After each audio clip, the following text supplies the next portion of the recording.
In this episode, I was joined by Mesmee, who is a node manager of the Sunrise neighborhood in Las Vegas as part of the Dynamic Node Builders team. Personally, far more important than that to me, though, Mesmee is someone from the Upland community that I've gotten to know quite well over the last couple of years, and I've always admired her no-nonsense attitude. She's someone who can always be relied on to give her honest opinions on events, and I've very much appreciated the support she's given me behind the scenes on a couple of key occasions. Today, we touched on to some of that, of course. We dove into her journey into Upland from May 2021 and what she's currently got going on and is focused on nowadays, both individually and a node manager.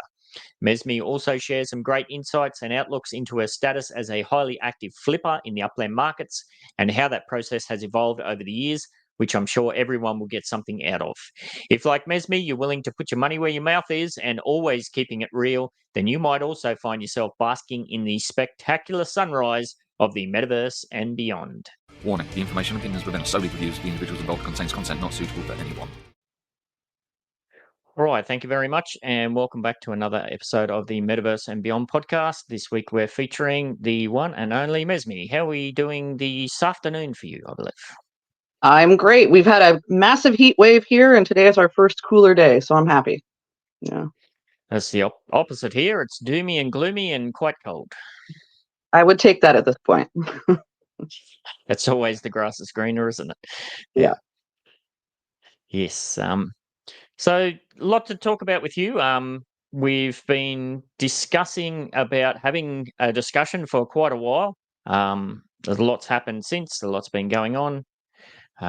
Maybe to get things kicked off, we can just talk about some of the. Well, probably I'll look back to what I covered for this week's Upland Down Under podcast, where there's not a lot of stuff officially going on at the moment with Upland. So I was surprised to hear you say that. Actually, I would actually disagree. I felt like every 5 minutes we were swamped with something during June, and I felt like I couldn't even keep up, and everything was just like, again, something else. What?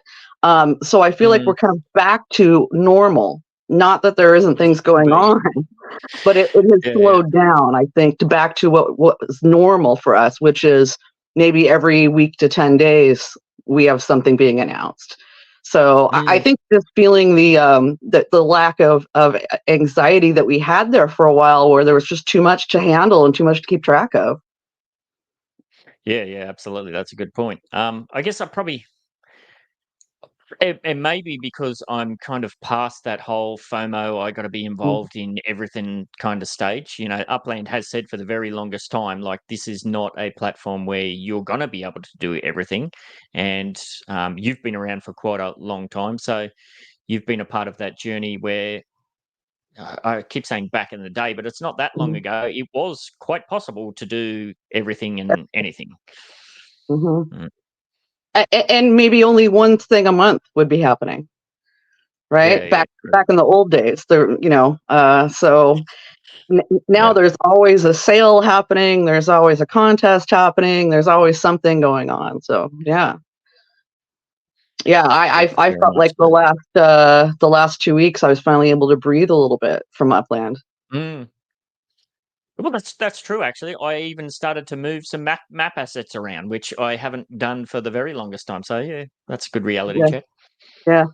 So, yeah, if I'm spending time doing that, then that's definitely an indication of something. So. And I feel your pain. Yeah, I was going to say, how do you feel that whole process, having been involved with that yourself now for quite a while?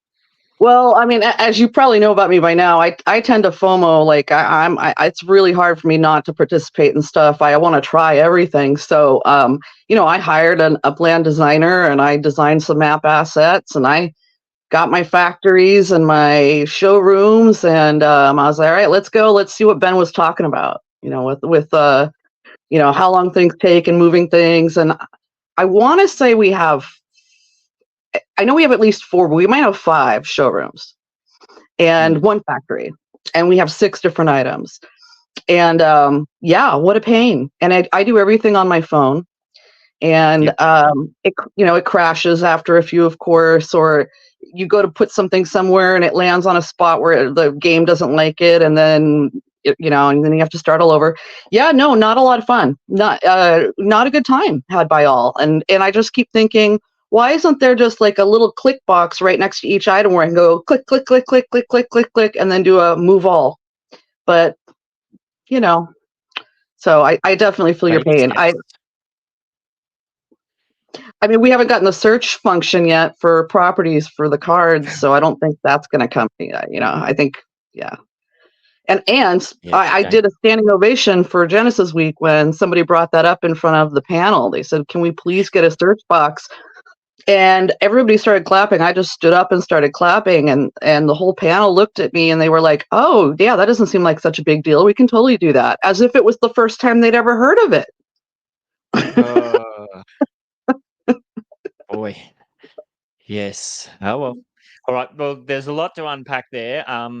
Probably before we dive into all of that, probably the biggest thing on the cards at present is the whole Sparklet release. I'm not sure if you saw on the Upland Down Under podcast that we just did, the new Sparklet airdrop page has shown up, and there's a few little tweaks to things. They have changed the Sparklet logo there to represent these kind of rainbowish, gemmy, diamond-looking things. What do you think about all this?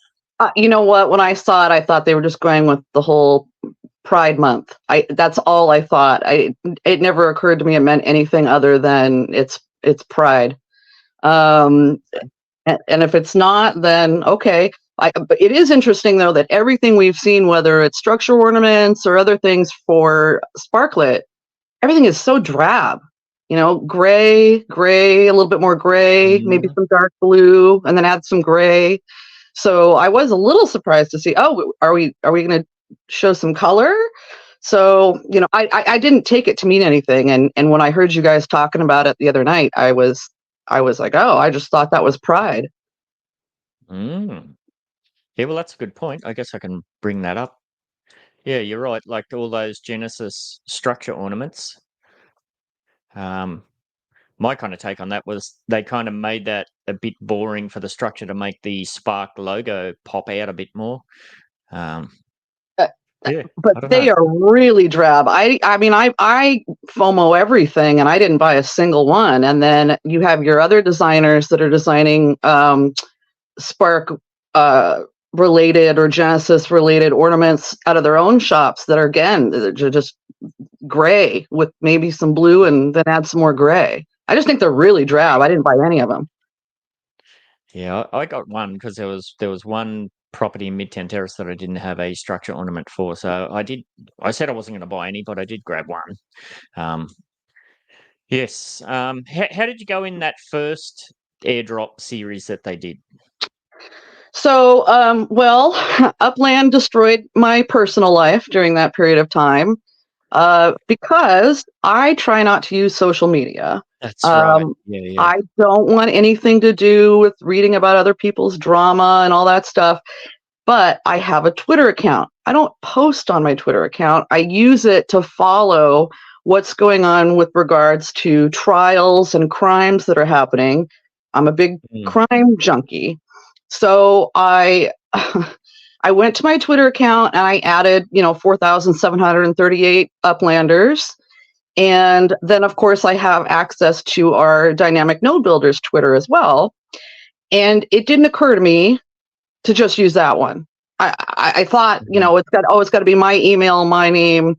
I have to use my real name's email with my real account. So when they started doing post this, tweet that, when I went to go through the process, it somehow linked me automatically to the Dynamic Node Builders Twitter, which was fine and great, except I already destroyed my own personal account, where now all I get is messages from half-naked women asking if I'd like to chat, and I don't see any of my crime news anymore. I have no idea how to find the people that I used to follow, how to get that information back. So the Sparklet thing was interesting, and I told Nomadon, I was like, man, I completely destroyed my own account for nothing, because I did get the Spark, so it did work using the Dynamic Node Builders Twitter. So I guess the news out of that is if they're going to do something else non-Twitter related, I guess you can make a fake whatever, fake Facebook or fake Tiki-Talkie or fake whatever. I guess you don't really have to use your own personal information. So there you go. Yeah, I signed up with my own Twitter account, and it wasn't until like more details come to light that I realized I should have signed up with my old. I've got from back in my game development days, I've got one there that has 10 times the amount of followers on it. So in hindsight, I should have used that one. But I still check into that every now and then because I want to see what's the latest with the independent game developers and that sort of stuff. But yeah, you're right. If I had done that, then there's so much cross contamination goes on, and yeah, the sex bots that message you relentlessly, they're just out of control. Or the crypto ones, it's freaking crazy. Yeah, and I feel like now, even on the Dynamic Node Builders account, whether it's my personal account or Dynamic Node Builders, there's just no way to see everything going on or what you really want to see going on, even when it's with Upland. I mean, I feel like I look twice a day, but I mean, you'd have to look hundreds of times a day to actually be able to follow what's going on. So I feel like it hasn't helped me with my Upland news. And keeping me informed of what's going on, and I destroyed my personal account. So I guess, there's that's again, I don't like social media. So Yes, it's not a bad position to be in. Yeah. All right. Well, the other kind of big stuff on the horizon, I guess, is well, you were there at Genesis Week when they teased Paris. Are you excited for that release? I think because we knew it was coming, or at least we all assumed it was coming. It was kind of interesting because it was it was like, okay, bye everybody, love you, and then they showed this little 3-minute video where they released Paris, and we didn't know the video was coming. But I thought it was interesting that everybody had a good time. I don't want this to sound like people didn't have a great time, but they showed the video and there was just kind of and people just got up and walked away. And I think, again, it goes back to we've all known it was coming. So it just didn't really feel like a big surprise. What I would say is who were you? You were talking to somebody on your show the other night about how maybe Paris isn't the next city. Well, they have to, it was Swally. They have to do Paris in September because that's apparently when the whole sandbox Upland thing kind of gets going, where Sandbox is going to get their Upland land and Upland is going to get their Sandbox land. And Sandbox's properties are going to be in Paris and LA. So they have to really Paris for that to happen. And then, we all believe that Spark, given what they said at Genesis Week, we all believe Spark is going to happen in September as well. So I'm not saying there might not be a city release between now and Paris. There might. But we have to do Paris by September. So either Paris will be coming up really soon, and then in September they'll add in Sandbox and all that. But that's I think, again, that's why we kind of all knew that was going to be a thing, so it didn't really surprise anybody. Oh, well, that's interesting. Yeah, I wasn't aware that there was a direct tie up there with the Sandbox. We were kind of speculating that it was to do with the Olympics that is kicking off in a couple of weeks here. So, and it absolutely may be, for sure. But one way or another, there's a deadline, it feels like, on Paris because of the partnership with Sandbox. And so I thought it was interesting. Now, I haven't spent a whole lot of time on Sandbox, so I don't know a lot. But from what we learned at Genesis Week, our Sandbox is going to look like Upland. And their Upland is going to look like Sandbox, or right, what I'm going to say. So the fact that they're going to have a neighborhood in Los Angeles and a neighborhood in Paris, I think it's going to be similar to what they just did with the person who bought the LA whole neighborhood in LA with crypto, where it might not be directly tied to the city. They might just have their own area. Yep. Yeah, Queensrich, wasn't it? Yeah, the one that just got sold. which I'm Yep. still really curious to find out who that is because, of course, my node is in Vegas, so I want to know who that person is. I want to talk to him. Yes, absolutely. All right. Well, I guess we kind of jumped all over the place there a little bit. We can go back to kind of cover your journey. You've been around for quite a while. May 2021.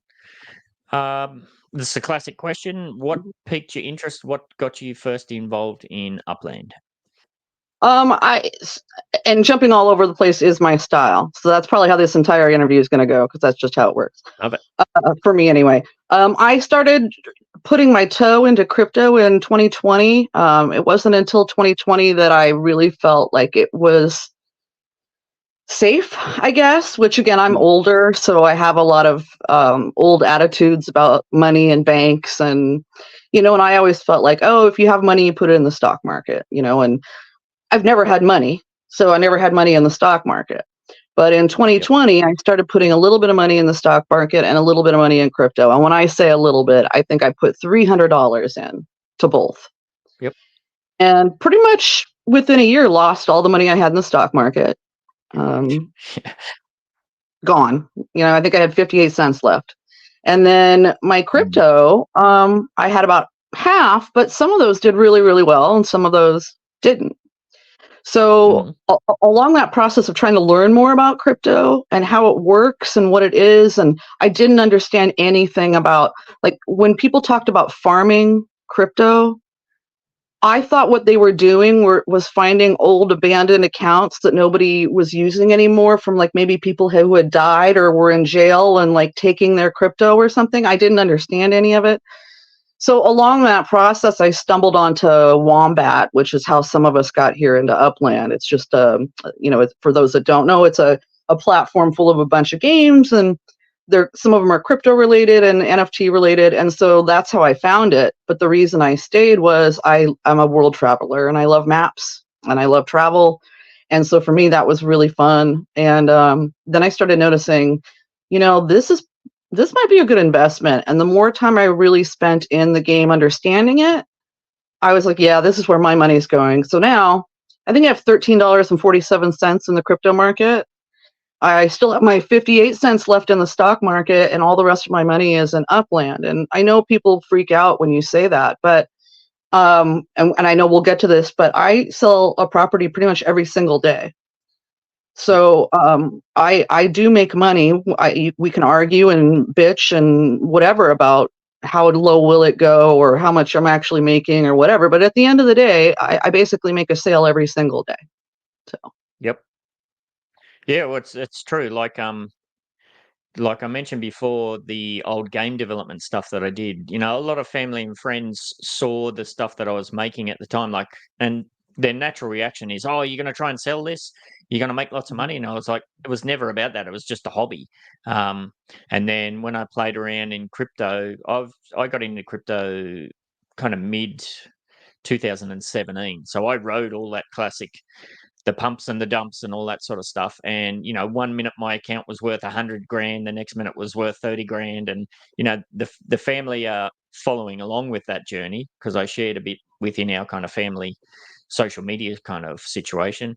And the classic thing is, yeah, but show us the money sort of thing. But I didn't pull anything out of crypto, and I still haven't really. The only stuff that I've taken out is, funnily enough, I funneled it into Upland.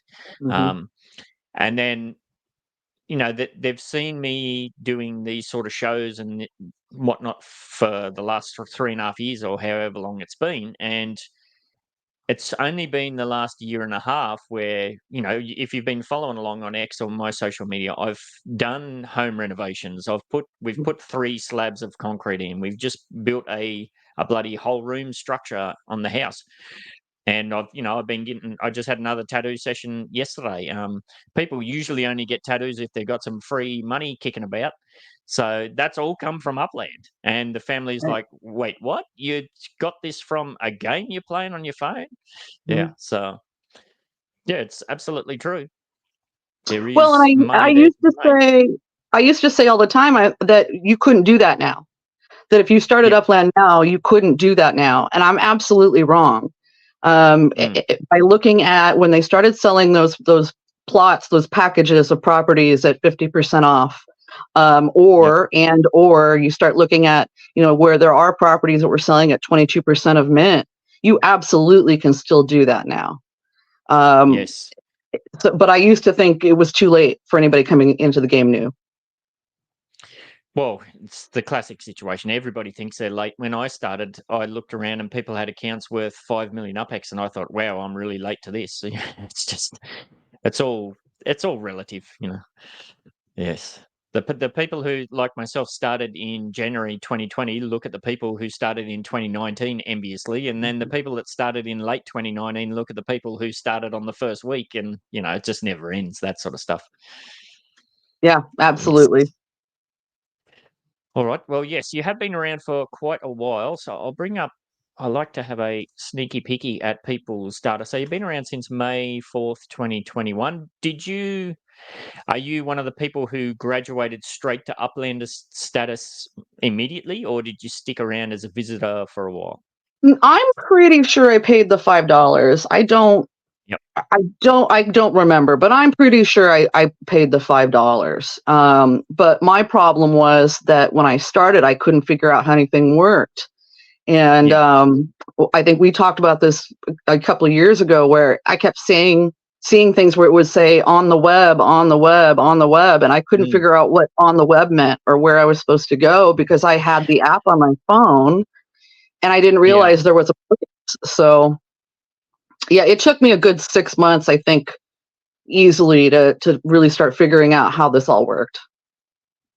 And was that trigger point when you got involved with the Discord, as it would have been at the time? I would join Discord and then make it a whole week and then delete it, or make it a day and then delete it and then load it back up. And I did that over and over again, but mostly because the general Discord in Upland, when I started, and up until I would say 9 months ago maybe, was just full of toxicity. It was just people complaining. There was no actual discussions. It was people complaining and then just memes. And if you actually had a real question, it wasn't really going to get answered. So I found it so awful to be on and read that I didn't want anything to do with it. So I only went back to having Discord because of the fact that I wanted to work on a node, and I knew at that point I had to have one. Yeah. Yes, well, unfortunately, I'm probably one of those incessant complainers that was ruining the party, so apologies for that. Just looking at your data, what do you got? Your 18 mil net worth. Oh, you're a bit low on UPEX there. Oh, you said you're a flipper, so no doubt that's the reason why. Coming up on 900 properties, 11 and a bit spark, 11,000 sparklet. I had a sneaky peek before. I'm loving your progress chart graph. You're one of the few people that's been able to flip your mint net worth and your property net worth around. There's quite a journey at play there. And a lot of that is I did buy properties using cash. I am a flipper and I know how to flip and I'm good at flipping. But what hurt that is also, though, I do have a node. So there's a lot of properties I've had to buy that I didn't want to buy, but I had to buy because they're in my node. And for those. So there's a lot of properties node wise that I paid way too much for, but I didn't have an option. Yeah, you've balanced that very well, though. Like it's not like my chart where my two graphs are separated by miles. Yours is, you've had a couple of moments here where they've separated, but they've crossed over and flipped back. So now you're doing something right. Even you had a big drop off here. What are you going? Mint net worth 23 mil and down to 20 mil. Do you remember what that was? That is probably selling everything off for Genesis Week to pay for my trip. Yeah, well, that'd do it. I can see the month or not, but that's my guess. Yeah, and then slowly rebuilding from there. All right. You said you're a flipper. Now I brought up this is the fully corrected market card that I did for this week's Upland Down Under podcast show. Is there a particular city or area or angle that you focus on for your flipping? Yeah, every single day it's different. So if you had asked me the same question 2 months ago, I would have had a very different answer. So before they started selling those bundles at 50% off cash, Yep. I had my go-to cities where I would buy and flip. And then once they started selling those 50% off bundles, right now our market is flooded with LA, Las Vegas, Kansas, because of those bundles. So it does change for me every day. But every single day, what I do is I go to Upland and I pull up I look at the entire of all of Upland. I don't go city by city or country by country. I look at everything. What's the bottom of everything, and what are the first 300 properties for sale? And I look at that for what are the first 300 properties for sale in UPX, and what are the first 300 properties for sale in USD. And if in those first 300 properties, I don't see a Chicago, or I don't see a Porto, or I don't see a Buenos Aires, or then those are the ones I'm going to sell because I don't have any competition. But there's no point trying to flip anything right now in LA or flip anything right now in Kansas, because the market is absolutely flooded. So the other thing that I've been able to do since they started selling those big packets, and listen, I'm thrilled. I want everything minted. I'm not complaining about what it's done to the market, because for me, it's more important that we get things minted out. So the other thing I've been seeing is there's a lot of buy this property for 22% of mint in cash. So I will, and then I'm going to flip it at 95% of UPX, and I'm going to take that money and put it into something I really want, or I'm going to take that money and use it to flip somewhere else that's more productive. But it's been great for me. When people talk about 22% of what a property is worth, I don't pay full price. Right? Yeah. I'm buying under mint and I'm selling under mint. So to me, it's not a one-on-one correlation. There's a lot of times where I might have bought it at 80% mint in UPX, and maybe I sold it for 25% of mint in cash, but the difference there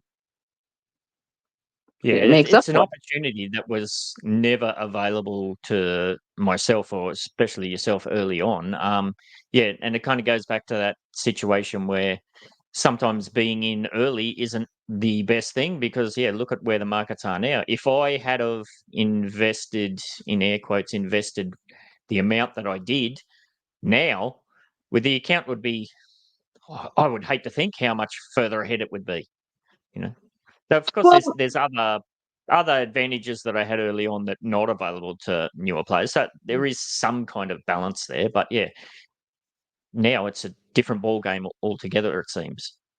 And we have the benefit, though, of we just know how things work. I mean, it's always funny when someone posts something and they're like, "I've been playing for 2 years and I didn't know that this button did this," or "I've been playing for 9 months and I just found out about why." And you and I have the benefit. We kind of have seen all that. We know all that, but we've also learned how to do this on a quote unquote professional level. I when I say I look at the 300 properties every day, I do, and and then I decide what I'm going to do. But my entire flipping, listing, relisting, unlisting, that whole process, I maybe spend half an hour a day. That's it. Yeah, and it's interesting. You seem to be playing both sides. Like, I know any of the market stuff that I do, it's always UPX as a funnel to get USD to Australian dollars out.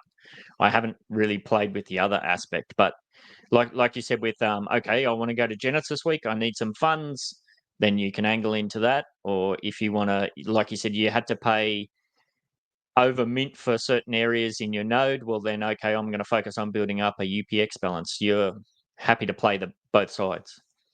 And I'm an executive, and I don't care if I ever make chief executive. So I doubt my account will grow at all at this point, because I basically make approximately 10,000 UPX a day. And I take that 10,000 UPX a day and I immediately buy something and flip it. So I'm not if I just keep flipping from here on out, my account's never going to get bigger, really, because every time UpX comes in, I'm spending it to flip it for cash in one way or another. Do you think, well, are you aiming to get to a house money status point, or are you there already, or where are you at as far as that goes? So we can find the answer out to this out today, if you would like. I have, in all honesty, no idea how much money I have spent on Upland. Now, with that being said, I want to make a couple caveats before somebody faints, including me, because I'm terrified of the answer. There was one time that I was, so in the summertime, I work as a tour guide in Alaska. And there was one summer where I was supposed to be on a flight going up, and I got bumped. And they gave me $1,000 Visa gift card for being bumped. Mm-hmm. And I put all $1,000 into Upland. It's free money. Yep. It was free money, and I considered it an investment. The other thing is that when I started looking at crypto and looking at stocks and that kind of thing, I decided that I was going to put in at least $100 a month into something. So those are my two caveats. So I don't know. I would like to break even. I know I haven't broken even yet, but I also have no idea how much I've put in.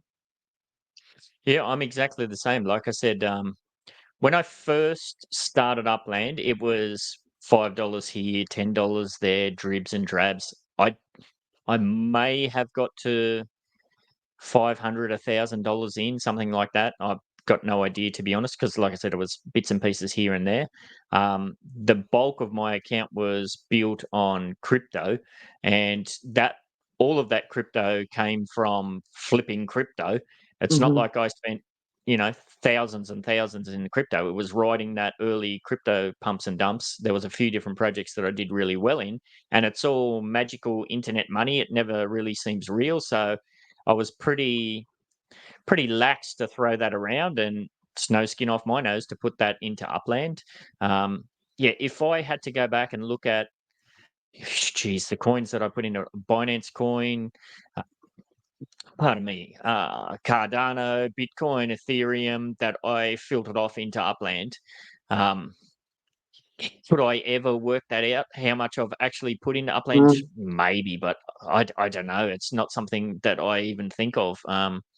The only thing that I really focus on is now, probably the last 18 months that I've started to pull money out of Upland, is I'm looking at, I think I did 5,000 Australian dollars last year, and I've done close to 20,000 this year. So yeah, am I at a break even point? Probably nowhere even close. I'd have to think that Bitcoin equivalent, I might be in for 2 Bitcoin worth or something like that, which seems insane. But again, it was free money, Right. so to speak. The reality of that's not going to kick in until tax time, which is, we just had the end of our tax season. So this year's going to be very interesting. I've been talking about the pitfalls of taxation for Web3 for the longest time, so I am well prepared. But yeah, that's going to be a bit of a reality check, that one. We don't have to worry about taxes really in the United States yet when it comes to Upland. And I do see this as an investment. I mean, I didn't make it clear, not putting money into crypto and not putting money into the stock market. This is my investment. Eventually, I would like to make money. But if it takes me another 2 years just to get back what I put in, I'm also okay with that. But yeah. Is there a way for you to know how much money I put in? I don't think so. Because I don't think it's possible, because if you've done dribs and drabs, I mean, you can look at the blockchain data and see like when you've bought UpX or something like that. But as far as USD purchases through Tilia, I don't know. That's why it's so messy when it comes to tax time. Like, ideally, I would have, like, for everything that I've sold, I would have a cost basis. How much did this property cost me? that I sold for X amount of USD that then got transferred into Australian dollars. It's basically nigh on impossible, especially when you do the crypto in. Just trying to work out crypto taxation on its own is a huge mess. And then you add this extra layer. It's impossible. So basically everything I have and will pull out of Upland, I have to report it as a zero cost basis, because you're just going to dig yourself in a hole if you try and do everything else, unless you're somebody who has come in and only done USD in or whatever your currency is, and you've kept meticulous records. But then you've got, like you said, you're making 10,000 UPX a day. Well, is that a zero cost? That's almost like you're being airdropped the coin. Yeah, it's just so freaking messy. That's why I just said to my wife, it's just like, look, we're just going to take it as a 0 point, because I make funnily enough, I make a bit over 68,000 UPX a day. So that's quite significant as far as like daily extra income, but it's just impossible to work out what the cost base of that is. So let's just take it as a 0 endpoint, and we'll plan and prepare around that. Well, that actually makes me happy, because I would rather not know, to be honest. So I'm scared. When it comes to money, like I'm funny about it, as far as like I have no problem spending it on experiences. I travel internationally, and that's fine. But for me to buy a piece of invisible property that's really just a blue square on a map, it's crazy that I've convinced myself that somehow that it's okay. But it is a little scary. It's weird, isn't it? I was listening to Swally and Elslack's show last night. I was catching up on that, and they were interviewing Jay Sawyer, who's working on a Layer 3 project. And he was saying how he was onboarding new people, and some of the questions he was getting asked from these people is like, what's the purpose of this game? And he boiled it down to the purpose is to turn the green squares into blue. At its most, basic level, that's kind of what it is. Yeah, and the fact that we can talk about it as an investment opportunity or as a source of income is kind of wild, because that's really it. I just, and I spend money too. For anybody who wants to think, oh, I'm just pulling money out of the game, I spend money as well. I put in cash as well. But when I do that, I'm doing it for a good flip. Like I said, like, oh, somebody listed this property at 22% of mint in cash. I'm like, well, I'm buying that because I'm going to flip it for UPX and then take that UPX and flip for cash again. You know what I'm saying? So it's not like all the cash is just coming out. But it is pretty wild that, I'll see a property in my own node that somebody put up for sale, and maybe it's a property I've been looking at for a long time, and I'm like, oh, it's finally for sale, I have to have it. And it's like, it's a square, it's just a fake square. Do you really have to have it? Yeah, it's weird, isn't it? And there's something about this whole experience that I don't think anybody's ever articulated well. Like, many of the people who get hooked in, maybe it's the reflecting on the old school Monopoly days with the family or so. I don't know what it is, but there's definitely something in it that hooks yourself, myself, and many other people into it. Because all of this layer 2 stuff and all of the legits and all of that, I still very much view that as a very distant secondary interest. What keeps me engaged is sounds like you're the same kind of way, is the property buy, sell, trade, flipping aspect. Well, I mean, I have a theory. So I don't like games where I have a team and they're relying on me, because I don't have a competitive streak in me. I'm not a competitive person. So when I quote unquote competed in things, it would be darts. Well, darts, I kind of feel like you're competing against yourself, right? I mean, you're competing against your own score. I don't golf, but I assume golfing would be the same way, where you're kind of competing against yourself to get a better score. When I was in high school, it was swimming. And I felt like I was competing against myself, and I wasn't on a relay team where other people were, worried about my time. Mm. So my theory is that we're competing against ourselves of how good of a buy can we get and how good of a sell can we get. And the high from that of, oh, I just sold that for 170% of mint and I only paid 98% of mint for it. And that feeling of winning, I think for a lot of us is the reason. And that is my theory. Mm. Yeah, on a kind of a more micro level. Yeah. Just those little wins here, there, and everywhere. Interesting. I mean, I still get really, really excited every day when it goes, bing, you just sold a property. I still get excited. I don't go, Yep. oh, that's lovely. Yeah. I'm like, woohoo! Yeah, I've kind of, because I dropped my account so drastically from 7,000 properties to now under 700. I've kind of stepped away from that for at least a while. My feeling on that, whenever I got the property sale ding, if I wasn't doing a sales campaign, it was like, oh shit, what have I forgot to delist? Yeah, quick, what did I sell here? What's happened? Damage control almost.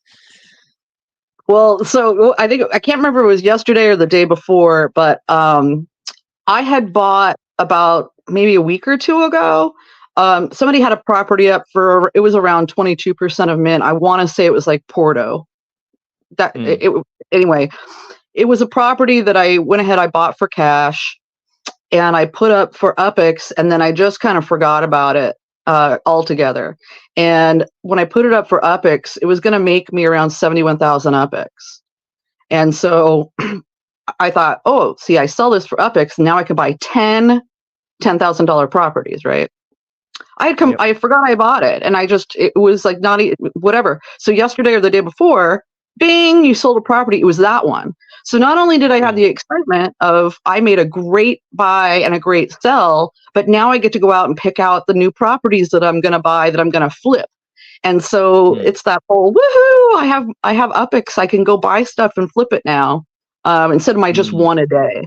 So yeah, I still get the high from it, but it's a high of competing against myself. It's not a high that people get from like winning on a football team or whatever, Yeah, that makes sense. How do you go with the? I struggled for the longest time to maintain a liquid UPX balance, and again, back in the day, I probably missed out on a lot of opportunities because I didn't have the balance available, and I wasn't willing to put any more in to get it. So I'd hate to think how many opportunities I let slip through my fingers. I have got that out of my system now. I'm pretty good at saving now. How do you find that balance? I Because never have any money. you've had that No. sale. You never, yeah, it's very. Never, I always never. say that's one of the hardest things to do in this is to maintain a liquid balance. Yeah. Yeah, so funny. So we found out about their it was on Buenos Aires, Bermuda. They were going to expand Bermuda, right? And they were going to do it at Genesis, and I'm going to be at Genesis. So I was like, all right, I have to have some UPX, not because I cared about buying property in Bermuda. I just didn't want to feel left out while everybody else was minting, that I was just twiddling my thumbs, drinking my coffee. So I made myself save some UPX. But at the end of the day, I think when I got there, maybe I had 50,000 UPX, maybe, which is horrible. But I kept seeing things. I was like, oh, I have to buy that. That's such a good flip. But I think I minted maybe 4 properties in Bermuda, and I was like, all right, well, that's the end of that. And but again, I also flipped all 4 of those. Like I flipped them; they're gone. Like I knew I was going to sell them for cash, so it wasn't that big a deal. Nice. Yeah, and you have been around for a while, and you've been part of, no doubt, all of these city releases or the expansions or many of them. How do you feel the evolution of that whole process have gone? Like we kind of we started off, of course, back when there was only San Francisco, and then Fresno was available, and back in the day, you could sit there and think about, okay, I want this collection set, this exclusive collection set. I'm gonna flip over the next 2-3 months. Okay, I've got the balance now. I can get that collection set. So we went from there to, we've had releases like Brooklyn that just completely crashed and burned. We had the Bronx where the whole entire bloody joint got sold out, or minted in minutes. And now it seems to be going back to that more casual, relaxed kind of, you don't necessarily have to go crazy. Swally was talking about this through the week too, is that's not necessarily that there isn't the demand there, it's that the base mint prices seem to have increased, keep increasing.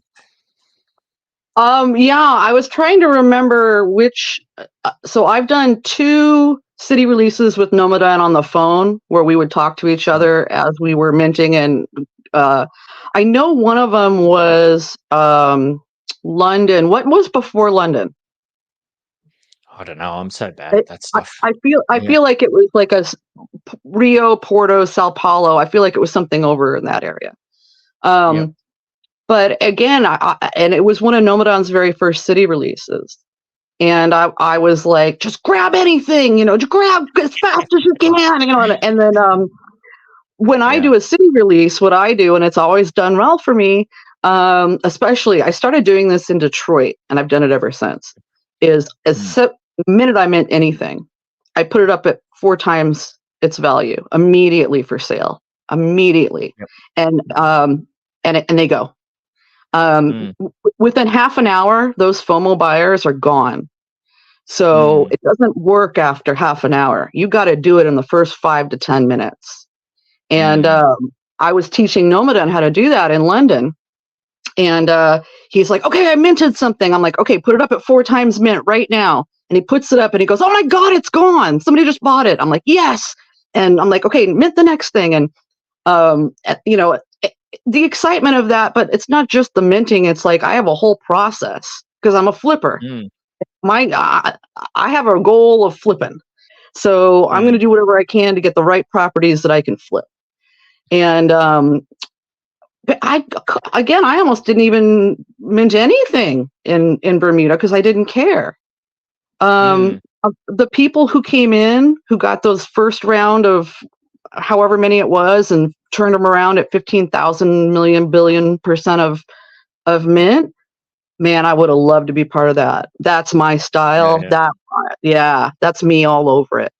I think that, like, I wouldn't have minted anything in Bermuda, but I found a neighborhood that all the properties were like 10,000, 11,000 epics. And then they weren't FSA. So I agree that these really expensive cities have really ruined it, because I'm not going to be able to come up with 1 million epics by the time there's a city release. I'm just not going to be able to do it.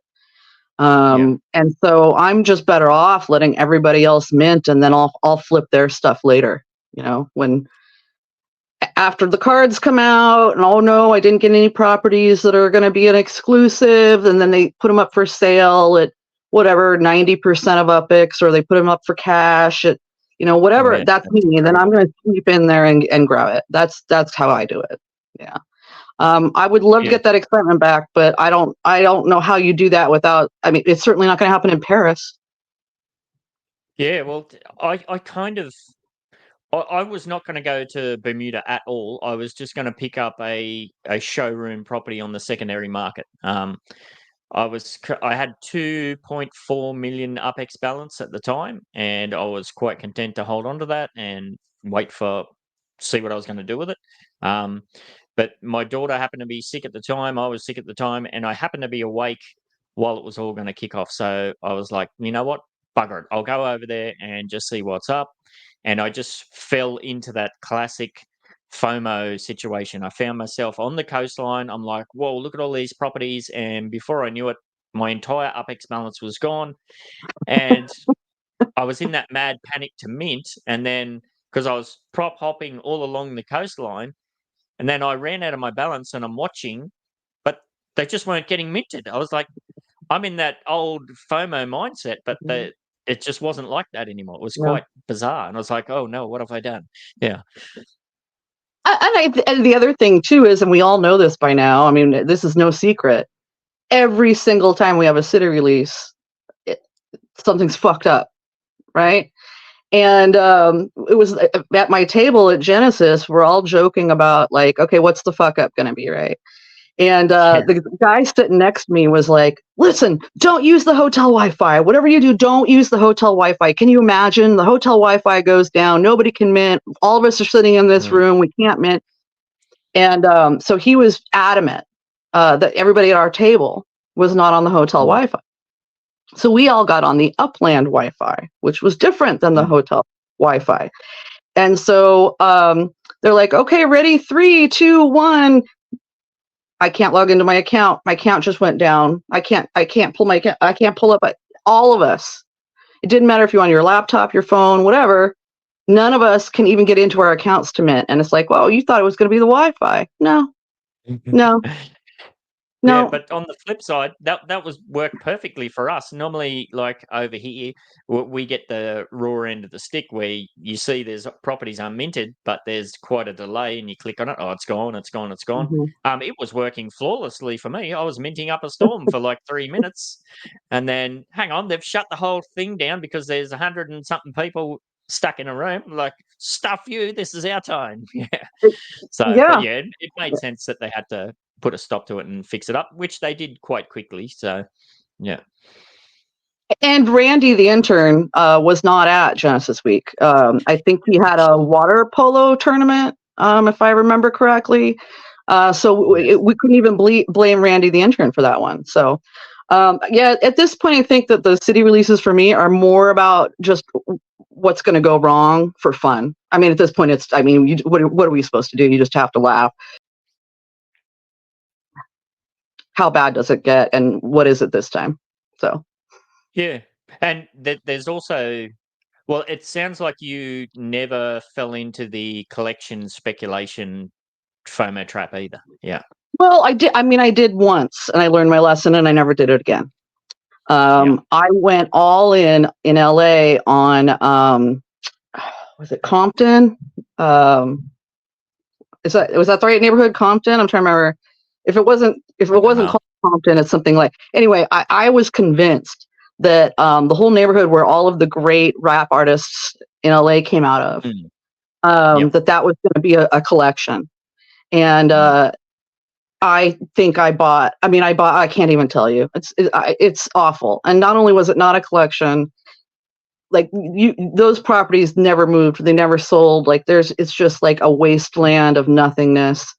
And after that, I was like, no, there's too many things that they can just pull numbers out of a hat if they want to do a collection. They don't have, there can be no reason whatsoever. So yeah, I don't. And now again, because I'm a flipper, I just don't care. Like if I happen to hit a collection property, lovely. I can flip for more money, but I'm not trying to speculate anymore. Yeah. Yeah. I went hardcore into the collection speculation in Manhattan, and I did well out of it. But when I got to the back end of it all, I realized, look, if I had waited with that UPEX balance, waited till the collections were fully revealed, I would have been so much better off. So I kind of stepped away from that there, and I went in, I flipped my focus then when places like Chicago and LA released. I went ham buying up or minting up the floor, basically. So in Chicago, I think I had over 4,000 properties that I minted between 2,000 and 4,000, 5,000 UPX. Okay. So the plan, and same with LA, is hold on to those. The city mints out, the floor price rises. I sell them for 2x or something like that. Everything was going good. Chicago, the floor had started to creep up. We're getting up close to that 7,000 mark, that 8,000. And I'm like, okay, well, I'm going to start offloading them here. And then they release another 20,000 properties and the whole market just crumbles. Now it's back down to 5,000. Yeah. No, Chicago was terrible. When they did that, that really changed my attitude too. Of we don't have any control over these decisions. Like it just, things are going to happen I have no control over. And as someone who's a complete control freak, that's not good for me. But that's also why I'm like, listen, I'm going to do what I can do today. I just can't think about, I'm gonna, like you said, I'm gonna buy all these 2,000 UpX properties, and then in 6 months I'm gonna do. To me, there is no 6 months. It's not that the game won't be around in 6 months; it will, but the opportunities are always going to be completely different. So I don't wait anymore. I don't bother with the collections. I'm not going to pay, 2 times what a property's worth just so I can have a card filled out. I'm not going to do it. So. Well, that's even the carrot for those is not really there anymore, because you can just buy a regular Joe Blow property for 20% of mint, and the returns on that is far superior to even rare collections. Right. Yeah. And I would never today buy a property that was 2,000 epics because I can't flip it. Right. Yeah, it's bizarre, isn't it? Yeah. So I don't buy anything that's not over 10,000 epics. I try to buy properties between 10 and 11,000 epics because I know I can flip them for $3. Yeah. But if I buy a property for 8,000 epics, I can't flip it for $3. Yeah. Yeah, and there's so many of those cities now creeping to that $3 floor that then it becomes a secondary thing. Well, okay, it's $3, but what's the markup on it? So yeah, you're exactly right. You got to balance that in. Yeah. What's your take on that? Like we kind of talked about that in this week's Upland Down Under podcast. Is like we've got the roadblock for the USD is $3. You cannot sell below that. Is that a good thing? Is that a bad thing? If it wasn't there, well, how low would it be? There's nothing like that at present for the UPX side of things. So we have seen with the cities, then it becomes the markup battle. Like the UPX markup is nowhere near as low as the USD markup, but how low can it go? Do you think Upland would ever step in and put a roadblock there as far as that goes? I mean, I would never say never because again, like we don't have control of what they're going to do. I'm happy about the $3. I think that's great. I think because, as you know, we've had plenty of times where folks have come in with a stolen credit card or something, and put properties up for sale for 10% or whatever, and there's been chaos. And before they get jailed, they've destroyed entire neighborhoods or whatever. I'm totally fine with the $3. I feel like it's funny. I can't remember who said it. There's somebody along the way on my journey I heard say, "Isn't it funny that you'll mark down a property X% to get cash out of it, and you'll mark it down to say 30%. But God forbid you turn around and you sell a property, you paid 100% of UPX, of its worth in UPX. God forbid you drop it to 95%. You just refuse to lose that 5% you spent." It is a weird mindset. And when you do see a property that's selling at 90% of mint in UPX, it's usually because it was paid for in cash, so they're still making a profit. But there is this mindset that people are like, I paid this, I'm not gonna drop it to X unless it's in cash, which is a funny mindset because when you do the math, a lot of times, it's taken me till the last 6 months to realize this. I'm like, I won't get rid of this property because I can't get it to sell and whatever. And I realized I'm going to lose 200 UPX by dropping it another 5%. I don't think 100 UPX is really going to break my account at this point, right? Trying to get into that mindset. It's been an interesting journey, that one, because again, back in the day when there was only San Francisco, I minted just an absolute crap ton of properties in inner and outer Richmond. They were all around the 3,000, 3,500 mark, something like this. I had several campaigns where I sold hundreds of those under mint, taking a short-term loss to put that into like things like the San Francisco Financial District Rare Collection. Like I was flipping to get myself a better position there. I was taking a short-term loss for what I perceived to be a better long-term gain. So there was an establishment there where it was okay to sell under mint for UPX, but then fast forward a year or two later, and then we did see people start to get jailed for that kind of process. And it was, okay, well, you're not allowed to sell for under mint in UPX because of it has to be fair market value. That's kind of the line in the sand, is fair market value. Well, when the USD market now is pushing 22 to who knows percent, the UPX market is now it's heavily established in many of these cities, 70, 80%. What's Mhm. fair market value anymore? Mhm. That's I don't Mhm. know. Well, and especially in Kansas City, Nashville, I mean, they've been dead for a long time. So I was thrilled to see some of it get minted. But Mm. they're even more dead now because there's so many properties on the market that they're now at like 70, 80% mint. I have a whole bunch of collection. Was it Shoal Creek or something? I want to say it's Shoal Yeah. Creek. Yep. I have a whole bunch of them. I couldn't sell them before. And then when they released those bundles, now I'll never be able to sell them. There's just, the market's Mm. flooded. So I can't flip them, right? So I can't flip them for cash. I can't flip them for epics. So the smart thing for me to do would be to sell them at 50% of mint in epics, lose what I'm going to lose on them, but turn around and buy something I know I can flip. Yeah, yeah.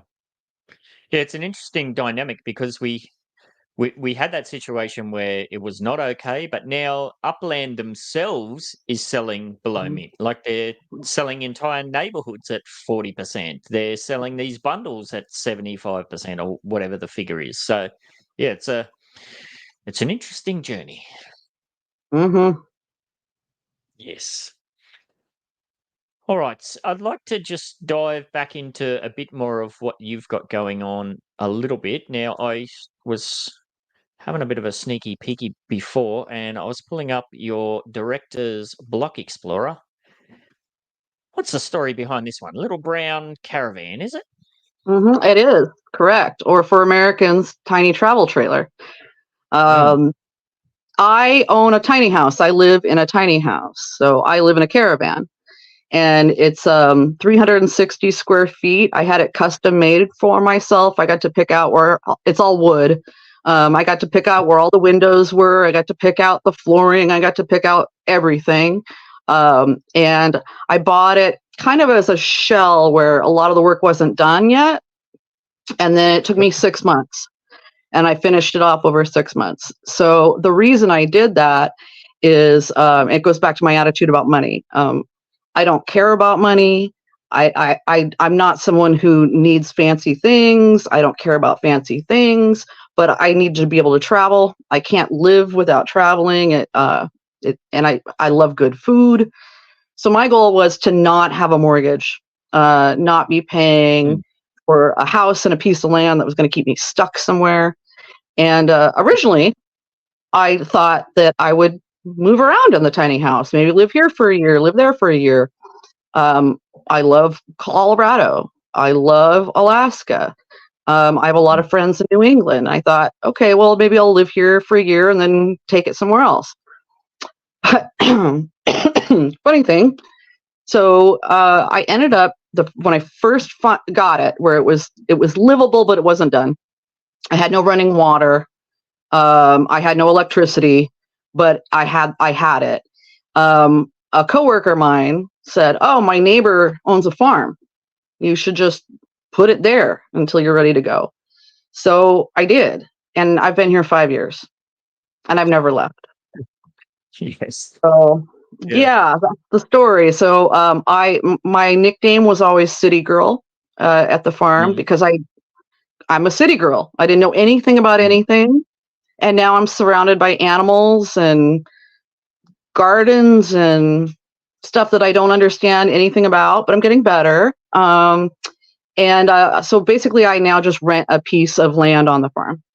And that allows me to live the lifestyle that I want to live, which is take off to Europe, take off to Mexico, go to Genesis Week, do whatever I want, and not have to worry about a big mortgage over my head. So, Yeah. No, I can definitely relate. Like I went to Japan on what was supposed to be a 6-month working holiday visa in between hatchery runs in my previous life as a fisheries biologist. Was supposed to go there for 6 months, ended up being there for 6 years, come back with a wife and 3 kids. I don't know how any of it happened. It's- yeah. It's yeah, just like you found you've kind of your home there. It was definitely aspects to that as well. So no, that's cool, and it seems to be becoming more and more popular. People kind of Mhm. downsizing to that sort of thing, taking things that maybe a little bit slower, um, a bit smaller footprint on the earth, or however you want to say it. Yeah, I don't think that's a bad thing. And I think I did this way before COVID, but I think COVID really helped a lot of people Yeah. understand that what is the Yep. point? What is the point of working this hard and this many hours and only getting 2 weeks off a year? What is the point? Yep. So I think that changed a lot of attitudes. Yeah. Yeah, it definitely did with us as well. Like part of the reason why I've pulled those funds out, as I said, in Upland and done things around the house is, well, the money's there. Why not do something with it? Hmm. Hmm. The classic thing is, oh, I always said it'd be awesome in 20 years if I could pay off the in real life mortgage with the Upland properties. But yeah, I kind of reflected on that and thinking, well, why don't I do something with it in the interim? Who knows? You could get hit by a bus tomorrow. you know? Yes. And that's Right. exactly it. I think the attitude Mm. has always been from our parents or what, and like, you have to have a savings account and you have to have a year's worth of income saved up in case there's an emergency. And it's like, well, you could be dead in 2 weeks. Just live your Yep. life, man. So, Yeah, absolutely. All right. The other thing that kind of stood out quite significantly with your account was you've got 893 properties. What was amazing to me is 768 of those properties have structures on them. You don't have a massive spark balance. So, is this you're buying specifically when you're doing that flippage and whatnot? Are you looking for those under mints with the properties already on them, or what's your take there? it's twofold. So before I really understood what a mistake I was making, although none of us knew at the time, um, when I would say within the first year of me playing, I was the one paying the 30 epics per spark hour. Oh, I know And all about that. yeah, so I did that a lot. And of course, now we're Mm, at 5 epics per spark hour. So that's where a lot of that came from. I do have a node. I manage a node, and the whole point is to have a property on every single piece of land in that node. So every property that I own has to have a building on it. That's my reason for having the node. So that's that. But yes, so for example, I think it was a week ago, a well-known player, I was a little surprised, a well-known player put up a property in LA, downtown LA, which is a collection now, and it mm, had a regular sized townhouse on it. And mm, they put it up for cash, but they put up a couple for cash all at the same time. And the ones that didn't have any properties on them, he put up at the same price. So I don't know if it mm. was a mistake on his part. I mean, I've done that. I've done that on accident. Yeah, yeah. But I was like, man, this is a townhouse in LA, in downtown LA, already has a property on it. I'm grabbing this. So, and that one I did grab for cash and I'm trying to flip right now. Mm, But a lot of times I will go and look and see, it's like, well, I need to own 3 properties in wherever. If I can buy them for UPEX at, even if they're at 150 or 175% of mint, if the property is only worth 10,000 UPEX, and then I can buy it with already a property on it, I tend to do that. I tend to definitely do that, and usually I don't flip anything that has a property on it, mm. um, unless it's in my node. Uh, Yep. uh, then I will for different reasons. But yeah, that's I made sure that I had properties on all of my Las Vegas treasure hunting map Mm. before I spent any time putting up buildings in my node. And that was part of my plan as well, because I knew the minute I had a node, I'd never get another property built outside of it. Yeah. Yeah, it's a good point. Like, we're talking about how the market floors are dropping, and once you get to that $3 floor, then it becomes great. It's $3, but what's the markup? And now even on top of that, it's okay. It's $3. The markup's good, but does it have a building already on it? So, yeah, that's becoming a factor that I'm seeing as well. And of course, when we used to price out a property, we'd build a building and go to flip it.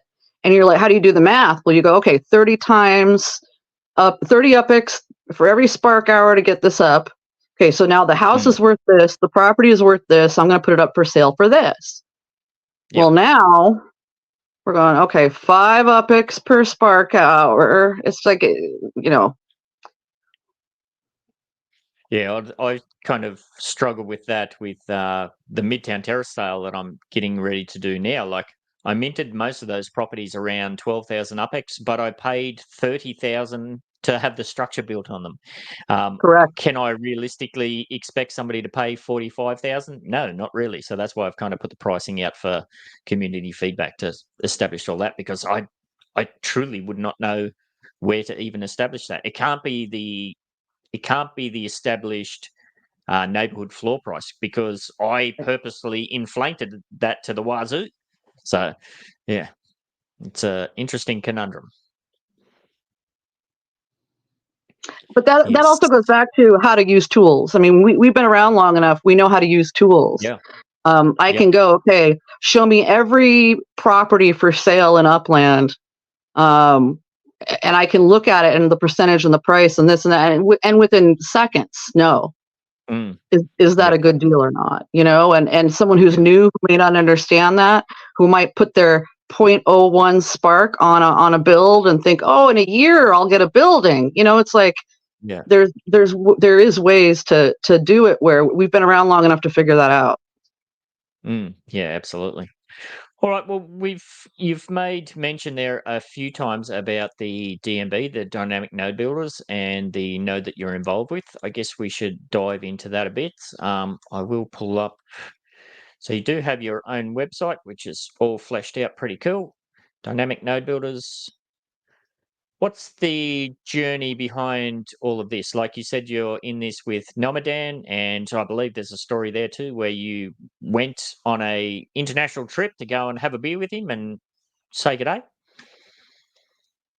Yeah, so Nomadan and I were in a failed node project. We were just members. We didn't have any role in it. And it was a failed node project. And when it failed, I had been working with Nomadan, trying to help move things along and get something going. And I really liked him.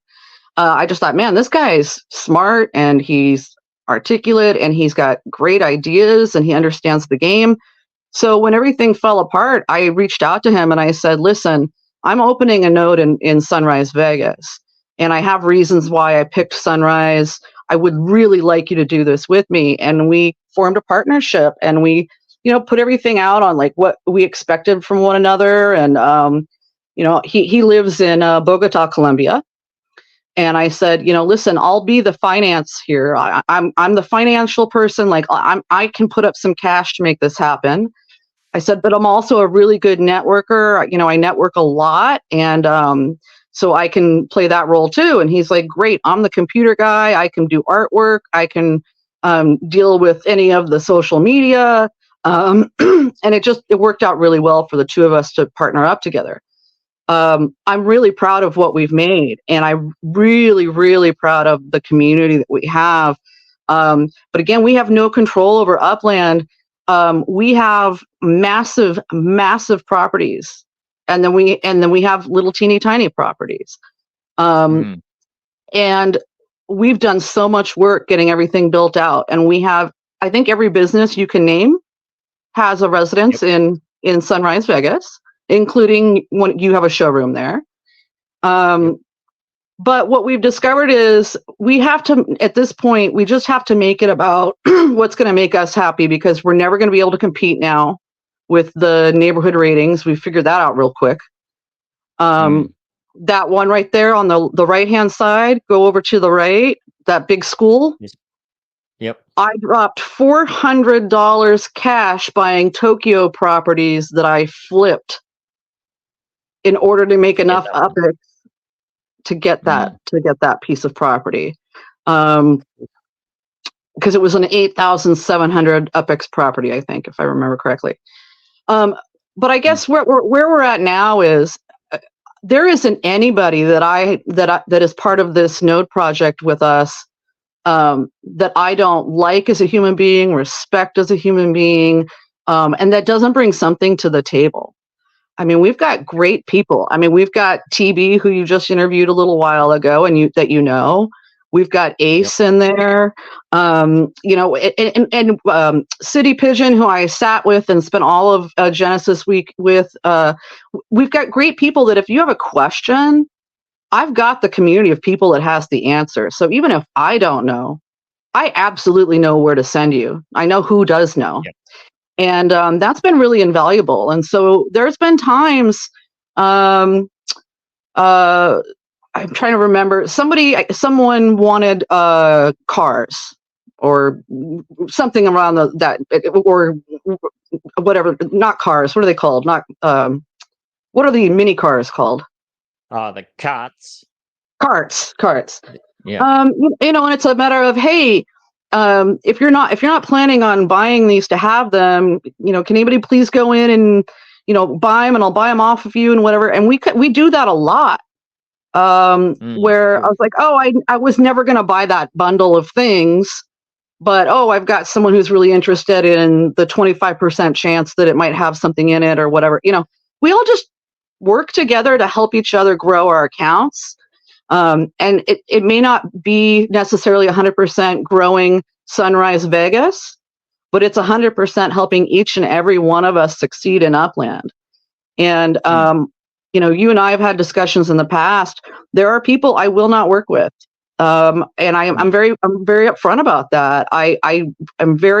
My morals and ethics are very strong. You know, and part of that is if you're not willing to dance drunk on a tabletop, no, I'm kidding. I dance on tabletops drunk, but you know, I feel very, very strongly that, you know, I don't want to deal with people who aren't honest, trustworthy, respectful, and I don't, and my community doesn't. And Nomadon and I made that deal going into the project that if someone came along and wanted us to join something, that the rule was if he or I, but usually it's me, I was like, no, I don't respect that person. I don't like how they do business. I don't want anything to do with it. And we've been very clear about that, and we've kept those boundaries. And man, am I glad now that we did. Yeah. Yeah, it's always tricky. I mean, gosh, the journey that I can speak to that I've been on, at the end of the day, how do I reflect on that? I think you just got to do what's right by yourself ultimately. If you know you're a good person and everybody makes mistakes, everybody fucks up. Everybody's going to piss somebody off at some stage. Yeah. I don't know. It's hard for me to speak on it because I have been on such a wild ride with it. All I know is that my whole ethos is if it's not fun, I don't do it, pretty much. If something's creating unnecessary drama or stress or whatever, not to say that I haven't been my own cause of that at times, but yeah, it's just not worth it. Especially as a father with 3 kids, you know, there's been a few times where I've been in situations where Metaverse drama had started to bleed over into, you know, my in real life mental health side of things or whatever you want to say, and I just had to put the kibosh on it and, like, you know, what's important here, kind of like what we're speaking to as far as post-COVID and whatnot. It's I do this because it's fun. If it's not fun, well, what's the point? Yeah. And I think, you know, for me, and I've always been this way, there are people I don't like that I can work with. That's fine. I have no problem with that. I mean, there's people I may not enjoy their company, but we can work together on, you know. But there's other people like I just don't trust them, or I don't feel that they are a good human being, or for whatever the case may be. Maybe they are, and I'm just wrong. But I don't care. I'm just like, nah, I'm just going to stay away from that. And you know, and again, I don't want the drama. It's to keep the drama out of my personal life. I don't want to spend my time with people that I can't trust, and that people that wouldn't have my back. You know, I just don't want to do it. And I don't do it in my personal relationships in real life. Absolutely. All right. So we've kind of covered your journey of how you got involved, what you're up to now. Is we did have a bit of a quick look there at some of the map assets you're making. We spoke a little bit about the frustrations, the journey with that. Mhm. I guess as we're kind of getting to a close with this, what keeps you playing in Upland? What are you most looking forward to the future? Is it steady as she goes? Do you have a grand plan, a grand vision? Yeah, I think at this point, and it's just been in the last month, I think that my mindset has changed on what our node is and what we're yeah, going to do with it. Um, again, I'm going to keep pushing to make sure that every single property has a building on it. But our thing was we had all these grand designs and dreams that unfortunately we can't do because of Upland. And mm, that's I'm not saying that's a negative, or it just is. Um, like for example, we hired a game developer so that we could have a what are they called, shop, a dev shop. um, yep, we hired a game developer to develop a game so that we could have a dev shop in the node. And the process of not being able to do the work yourself and having to rely on someone else, especially when that person is not from Upland, was a nightmare. yeah, Yeah, and that's kind of what I mean when I say there's things that we just can't do. We didn't know that every single human being on the planet was going to put out map assets. So, yeah, I, yeah, you know, I don't think we're going to be putting out any more map assets other than what we have. But again, this goes back to I'm a wealth of information for someone who wants to develop a game, because I can tell you all the problems yeah, that will come up if you want to do that and who to go talk to. yeah, I if someone wants to make fantastic map assets, I'm a wealth of information on who you can talk to, whether you're going to design them yourself or you need to hire someone. So I think that that's how I'm looking at it. Is I'm going to just continue to build relationships with people. yeah, And my thing is, there's still people that I don't know that I would love to know. yeah, Because I think, again, like it would be great for me to be able to send them to X person or Y person, or again, how can I help you?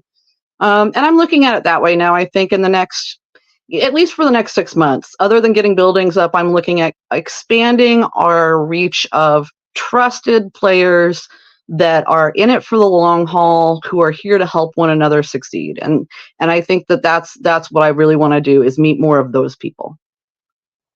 yeah.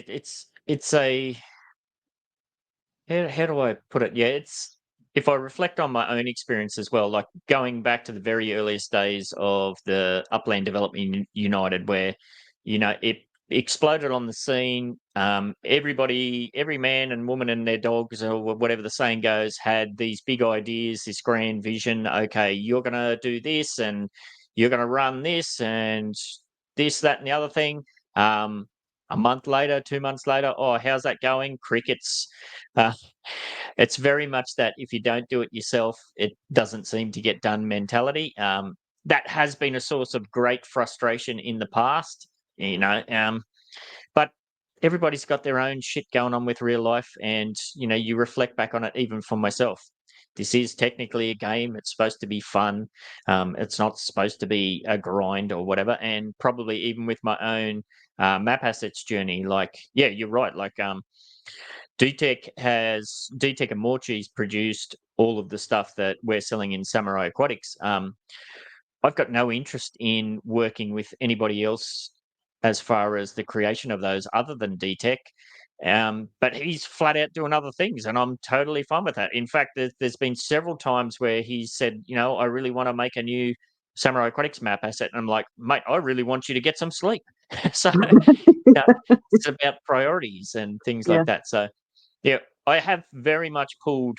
I think it's like almost 4 years, something like that, that the start of Midtown Terrace kicked off. And now that's got to the point now where only now I'm starting to think, well, what can I actually do here as the node manager myself? So we've started a monthly residence, giveaway, and with this latest sale, trying to get new people on board. definitely looking to step right away from those big grandiose plans and the vision. And I think it's that classic case where it's easy to have ideas and it's easy to come up with new ideas and say you're going to do X, Y, and Z, but to actually do it is a completely different story. And we've seen that not just with myself, not just with yourself, but there's untold examples of that all the way through the community. Way bigger projects that have come out the gate have failed or fizzled and died than some of the stuff that I've done myself personally. So it's just a journey that everyone goes on, I think. Yeah, and again, so much of it is out of our control. I mean, again, I can't make Upland do things, right? Yeah. So, yeah. And yeah. How much do you think? Well, first of all, I guess the question is, how involved have you been in all of the layer twos that have been put out to date? So, some of the layer two folk I wasn't interested in working with for various reasons, so I didn't either invest my time or my resources. At the same time, any layer two project that's come to me, I've talked to them, and all of the ones that I really believe in, they all have a home in Sunrise that I just gave them. So I know what they are. As far as playing, again, we've talked before where I don't want to shoot anybody. I don't want to hit anybody. I don't want to blow things up. I don't want to go into an enchanted castle. I'm just not interested. So a lot of it's just personal, like zero personal interest in playing the actual game itself. But I am more than happy to support the people who do enjoy it and give them a space if they need it. So that's what I would say on that. Yeah. And is there also, I'm pretty much the same way. Like some of these, and I've interviewed these people with some of these layer two projects, and it sounds amazing. There's a disconnect with me somewhere. There's not something that's really hooked my interest. When the racing came out, I thought, okay, this is something. I used to be a racing car driver. I've played racing games my entire life. Mix that with Upland, hell yeah, I'm all about it. And then when we get the game, I'm like, well, this is about as bare bones as you can get. It's not very engaging, and it doesn't work on mobile, which is my biggest thing. And you said you're a mobile player as well. That, for me, that's probably the biggest roadblock. Is if you try and do any of this sort of stuff on mobile, you're sitting there watching a spinning wheel of death, or it doesn't work, or it's just not engaging. I did bring you up to Carlos in Genesis Week because they were. We all had to go race a car for some stamp or something, and I said, yeah, the mobile app sucks, and he goes, what? And the woman behind me goes, oh yeah, I was told it was so bad not to even install it, so I never did. And Carlos was, what? And I go, yeah. And then we've got Ben in Australia. I know, he always jokes it's because he's in Australia and the connection's just not strong enough. And Carlos was, what? And so I spent some time with him and I showed him what happens and the problems. He was like, I had no idea this was going on. I had no idea it was that bad. I did not realize. I know. You don't even have to say a word. Yeah. Wow. Yeah. But I will say, I gotta tell you, if you have not gone over yet to, is it Lusai, and tried this new little running game, now listen, I can play it on my phone. I actually laughed while playing it.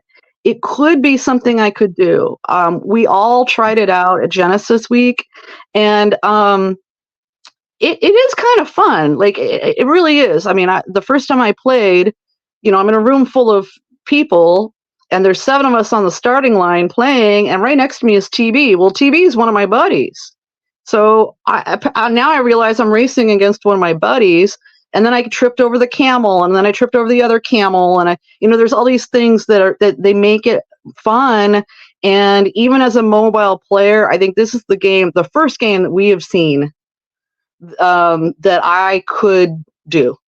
Like I would totally go over and race you, and then watch you trip over the camel and laugh at you. I would totally do that. Yeah, that's interesting because I didn't even attempt it on mobile. I played it on the web, and I was like, eh. But yeah, if it can work on mobile, pretty seamlessly. I could see, because it's basically Mario Kart but running, Mhm. so Yeah. it's a bit of Mhm. fun. Mm. Yeah, and they did a nice job with the graphics and the design and Yeah. I mean, it's really pretty. Very, very pretty. Yeah, I like that whole system too. Where Upland has worked with Abdullah to set that up. Whether that was Abdullah's idea for the game or who knows, but there seems to be some kind of process there. Having been in game development myself as a hobby, there's so much work to be involved. And you Mhm. said yourself you hired a game developer, and again, it comes back to it's very easy to have ideas, but to actually implement them is a hell of a lot of work. So, Mhm. yeah. All right. Well, I think we've covered a lot there. Is there anything that you feel, was there any questions I haven't asked you or anything that we haven't touched on? I don't think so. Other than to just say that, again, the other thing we've been doing is the questions, which is a series that we did basically for the community. I put out a list of questions to players, and then I get the answers back, and I put it into a little graphic that you use on your show once a week. I don't use the answer to every question. And they're all pretty safe questions, nothing that's going to expose you or out you in your real life. But I think it's a great way to get to know some community members. I'd love to get other people to participate in that. You can always just send me a message on Discord or Twitter, and we'll shoot them over to you. But they're super easy, 1 or 2 answer questions. But I'll tell you what I've used it for is, I had no idea who this person was, and it turns out we have this in common, or they have the answer to something been trying to figure out based on their questions, and I've just reached out going, hey. So I've done that with some traveling where I've said, hey, I'm actually booking tickets to do something in where you live. Can I get your advice?